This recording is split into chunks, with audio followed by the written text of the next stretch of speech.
Climate change, an almost inevitable part of the lives of future generations. A future posing universal challenges the likes of which we as a society have yet to face. Yet face it, we will. November 2021 saw Glasgow host leaders and climate activists from around the world at the 26th UN Climate Change Conference of the Parties, COP26. At the same time, the British Council engaged a group of young activists from the host city of Glasgow to take part in a social action project. Being from the Glasgow Bangladeshi diaspora, they knew all too well what was at risk.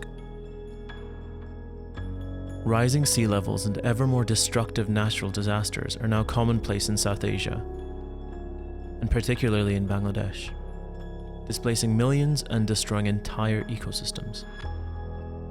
The true cost, no doubt, beyond measure, and only revealed over time. With climate change and environmentalism at the forefront of their minds, this group set off to explore their relationship with nature, over air, sea, and land.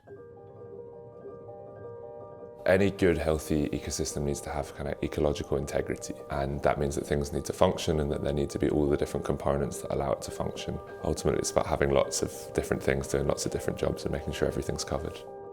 The RSPB is on the front line of conservation efforts in the UK. To learn about the effects of urbanisation on biodiversity, our group spent a day with specialist conservationists, amongst other things, birdwatching. When I hear the word nature, the first thing I think of is my garden in the summer, and how in such a small, tight area of land there's such a variety of life and such a thriving ecosystem. It is really important that our children understand the value of this world and everything that we do to prevent the climate change. Climate is in part defined by life, biodiversity, and life is partly defined by and controlled by climate. So the two things are totally inseparable. Many of the problems that we have in relation to climate and the state of nature have come about because we have come to see ourselves as somehow being separate from, apart from nature. If you have a climate crisis, you have a nature crisis. If you have a nature crisis, you have a climate crisis. So it's really important that we tackle both together, or we'll end up tackling neither. The effects of climate change, it's been increasingly evident that that is now with us. It's not something that is for the future, it is something for now. As the group delves further into the world of environmentalism, the impact of unchecked industry and empire become very apparent. I think it's really hard to look at the history of Britain and particularly Scotland without looking at agriculture and land use and deforestation in particular. Deforestation is a big thing that we're doing. It's not good. We're taking away homes from innocent animals and living things. The major areas of deforestation currently are in Brazil in the Amazon and in Indonesia in the tropical rainforest there. The UK has been deforested over centuries. Much of the world has been deforested by the UK in its colonial phase. The urbanisation of historically green spaces has changed the wider ecosystem in unimaginable ways. Questions raised of noise pollution, light pollution, whether we can still hear birds and see stars, the way that birds' behaviour is changing in response to urbanisation. Those are really stark reminders, I think, of just how much of an impact seemingly mundane things that we do can have. The activity that far and away dominates in terms of changing the state of nature is farming, because 70% of the globe is farmed. On average, food accounts for about 30% of our carbon footprint. With almost a third of our carbon footprint coming from agriculture, we come to the largest challenge of all, our reliance on fossil fuels. So fossil fuels represent dead plants that have accumulated over millions of years, and ordinarily they would be returned to the atmosphere over millions of years. But we have dug them up and put that carbon, CO2, back into the atmosphere in a few short decades. The industries that contribute most to climate change are the ones that mainly burn fossil fuels. Gas and coal in power stations for electricity, in transport systems, in cars and lorries and so on. Concrete, steel and aluminium, and petrochemicals, paints, plastics and so on. And then fertilisers. The influx of atmospheric CO2 from burning fossil fuels at an industrial level has been linked to rising temperatures worldwide.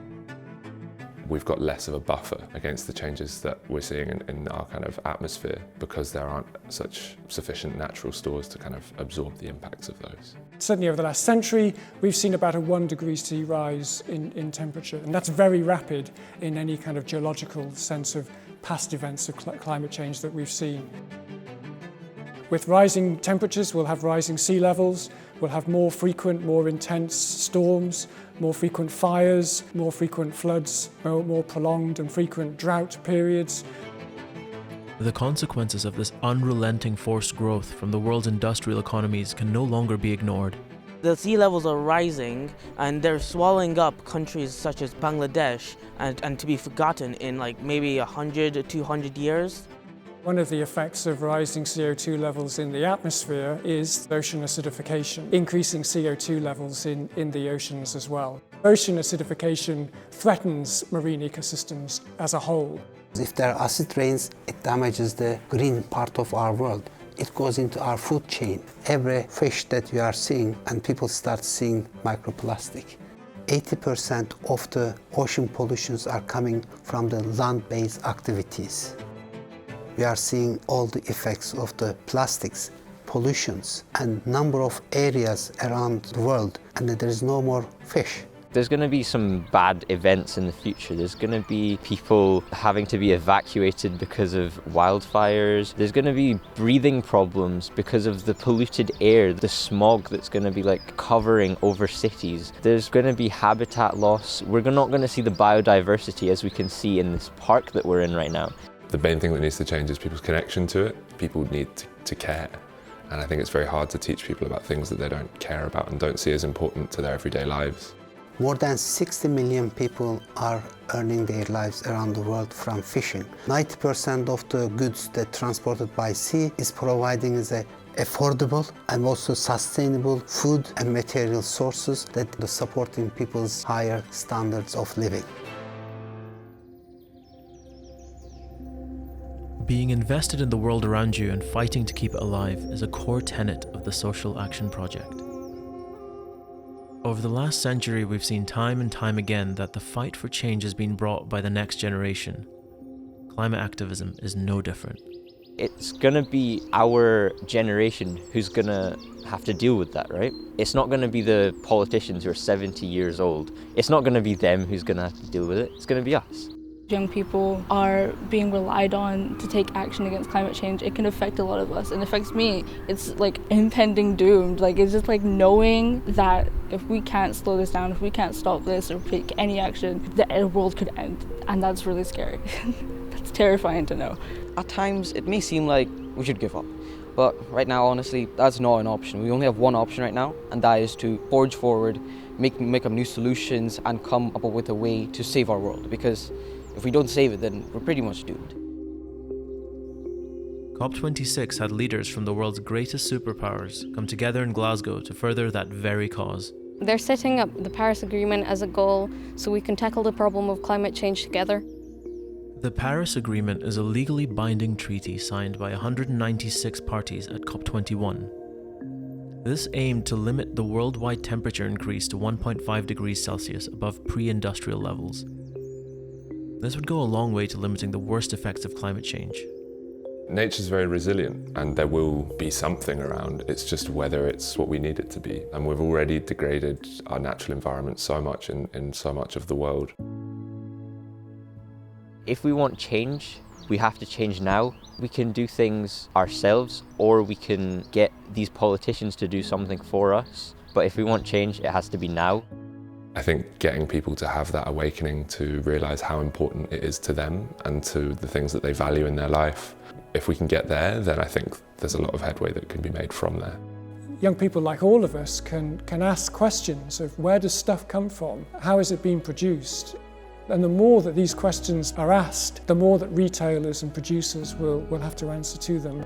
We can't solely rely on technology. There's, small things that we can do ourselves, change our habits that can, help mend and reverse the effects of climate change. Taking public transport, taking the train, or walking and cycling where it's possible, just to eat less meat, especially red meat. I live in Scotland and it's one of the forerunners in harnessing the power of the wind. We went down to Strathclyde University and we went down to one of their laboratories to see all the various technologies and systems that go into creating these turbines and creating ways of harnessing this energy. We're actually learning that you can get a lot of energy if you put wind turbines in the ocean. In oceans, wind levels are significantly higher than the land base, provided that you have the good solutions, engineering solutions that will give you a constant energy source. For us, it is really important to understand the benefits. We need to appreciate the value of our world, what it gives us. We have young brains, ideas. Every single person has a role to play, and we need to encourage how they can contribute, and every good idea has a place on the table.